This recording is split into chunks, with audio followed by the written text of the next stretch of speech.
बिस्मिल्लाहिर्रहमानिर्रहीम। आज मैं जो टॉपिक पढ़ाने जा रहा हूँ उसका नाम है आयरन डेफिशिएंसी एनीमिया। लेकिन आयरन डेफिशिएंसी एनीमिया से पहले मैं थोड़ा आपको एनीमिया के बारे में बता देता हूँ। एनीमिया क्या है? एनीमिया ये है कि जब आरबीसी का मास या आरबीसी का मास जो है ना वो बॉडी में कम हो, इसको कहते हैं एनीमिया। अब एनीमिया के जो है ना हम मेन कार्पस्कुलर वॉल्यूम की बुनियाद पर ना तीन टाइप्स में डिवाइड करते हैं। एक होता है नॉर्मोसिटिक एनीमिया, एक माइक्रोसिटिक एनीमिया और एक जो है ना मैक्रोसिटिक एनीमिया होता है। अब जिस कैटेगरी में आयरन डेफिशिएंसी एनीमिया लाई करता है वो है माइक्रोसिटिक एनीमिया, यानी इसमें जो है ना मेन कार्पस्कुलर वॉल्यूम जो है ना वो हमारा 80 से कम होगा, फेमटोलीटर 80 फेमटोलीटर से कम होगा। अब आयरन डेफिशिएंसी एनीमिया कब होता है? आयरन डेफिशिएंसी एनीमिया तब होता है जब हमारी बॉडी में जो है ना इनफ आयरन ना हो हीमोग्लोबिन बनाने के लिए। और हीमोग्लोबिन हमें क्यों चाहिए? हीमोग्लोबिन जो है वो आरबीसी में होती है और वहाँ पर जो है ना ऑक्सीजन की ट्रांसपोर्ट करती है। तो जब इनफ आयरन हमारी बॉडी में नहीं होगा तो हीमोग्लोबिन नहीं होगी। जब हीमोग्लोबिन नहीं होगी तो आरबीसी का मास कम बनेगा और जिसकी वजह से जो है ना एनीमिया हो जाएगा। अब एनीमिया जो है ना वो मुख्तलिफ़ वजहों की काजिज़ की वजह से हो सकता है। अब जैसे आयरन इंटेक कम हो हमारा, अगर आयरन इंटेक कम हो या आयरन का जो लॉस है ना वो ज़्यादा हो, आयरन का लॉस ज़्यादा हो। अब आयरन इंटेक क्यों कम है? जैसे अब बेबी है वो ब्रेस्ट फीड कर रहा है, उसमें क्या होता है अब मदर मिल्क में जो है आयरन वो क्या होता है, कम होता है मदर मिल्क में। और उसके अलावा जैसे अडल्ट में वेजिटेरियन हो तो फिर वो उसमें भी आयरन की कमी हो सकती है। उसके अलावा जो है ना आयरन लॉस है। अब आयरन लॉस जो है ना वो ज़्यादा हो, जैसे किस में होता है, क्रोनिक ब्लीडिंग में होता है, जीआई लॉस हो गया।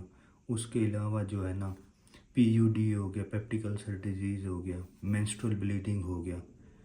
और इसके अलावा जो है ना मेंस्ट्रुअल ब्लीडिंग हो गया, ये जीआई लॉस हो गया, मेंस्ट्रुअल ब्लीडिंग हो गया। उसके अलावा कोई उसे जो है ना ऑब्जॉर्प्शन डिसऑर्डर हो, ऑब्जॉर्प्शन डिसऑर्डर हो या फिर जो है ना उसकी कोई जीआई सर्जरी हुई पड़ी हो, जैसे गैस्ट्रेक्टमी है, या फिर कुछ हुक्बाम होते हैं जैसे एनसाइक्लोस्टोमा ड्यूडेनाले है या नेक्टर नेक्टर अमेरिकैनस है। ये नेक्टर अमेरिकैनस है। ये क्या होते हैं? ये जो है ना ये हुक्माम होते हैं जो सॉइल में पाए जाते हैं और ये जीआईटी से जो है ना ब्लड को सक करते हैं और जिसकी वजह से ना जीआई ब्लड लॉस होता है। तो ये कुछ वजह हैं जो आयरन डेफिशिएंसी एनीमिया काज करते हैं। अब साइन और सिम्टम्स क्या हैं? साइन और सिम्टम्स इसके ना ये होंगे कि फटीग होगा,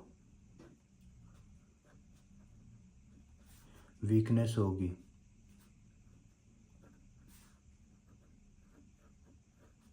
फटीग होगा, वीकनेस होगी। उसके अलावा जो है ना कंजक्टाइवा जो है ना वो पेल मिलेगा, पेल कंजक्टाइवा होगा। उसके अलावा इसमें रेस्टलेस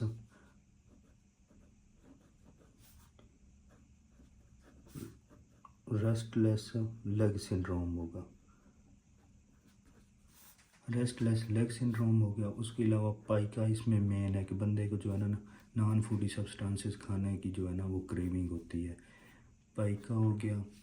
उसके अलावा जो है ना इसमें आपको ग्लोसाइटस भी मिल सकता है,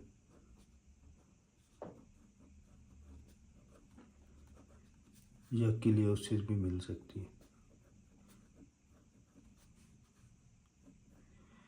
ये जो है इसके साइन एंड सिम्टम्स हैं। डायग्नोसिस जो है वो हम करेंगे ब्लड सीपी, पहले इसका करेंगे ब्लड सीपी में क्या है, हमें जो है ना वो हीमोग्लोबिन कम मिलेगा। उसके अलावा इसका मेन कार्पस्कुलर वॉल्यूम जो है वो 80 फेमटोलीटर से कम होगा। उसके अलावा जो इसकी MCHC की वैल्यू है वो भी 32 से कम होगी।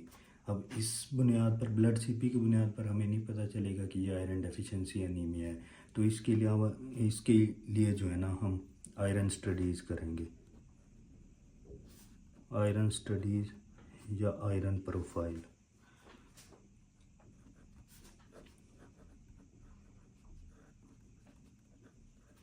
आयरन स्टडीज या आयरन प्रोफाइल, इसमें हम जो है ना 3 चीज़ें देखते हैं। सीरम आयरन देख लेंगे, वो क्या होगा, वो हमें कम मिलेगा। उसके अलावा जो है जिस सूरत में आयरन स्टोर होता है यानी फेरेटिन, वो देखेंगे। तो क्योंकि आयरन कम है तो स्टोरेज भी कम होगा। और जो फेरेटिन है वो इनडायरेक्टली प्रोपोर्शनल होता है टोटल आयरन बाइंडिंग कैपेसिटी के। तो जो टोटल आयरन बाइंडिंग कैपेसिटी है वो क्या होगी, ज़्यादा होगी, क्योंकि फेरेटिन कम है। ये चीज़ें होंगी। इसके अलावा हम सेचुरेशन भी देखते हैं। तो ये डायग्नोसिस होगी। ट्रीटमेंट में क्या है कि हम जो है ना आयरन सप्लीमेंट्स लेंगे, जैसे फेरस सल्फेट हो गया। उसके अलावा जो है आयरन इनरिच फूड्स खाएंगे, जैसे स्पिनच वगैरह हो गया। उसके अलावा रेड मीट हो गया।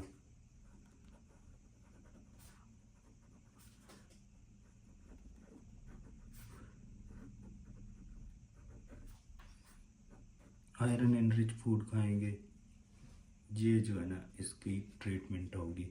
तो यही कुछ था आयरन डेफिशिएंसी एनीमिया के बारे में। हाँ, एक चीज़ मैं बताना भूल गया, जो है इसमें हमें ना प्लमर विंसन सिंड्रोम भी मिलेगी।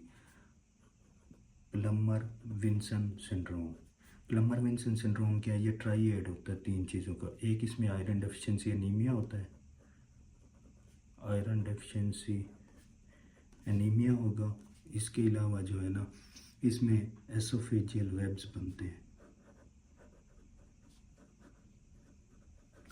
एसोफेजियल वेब हो गए।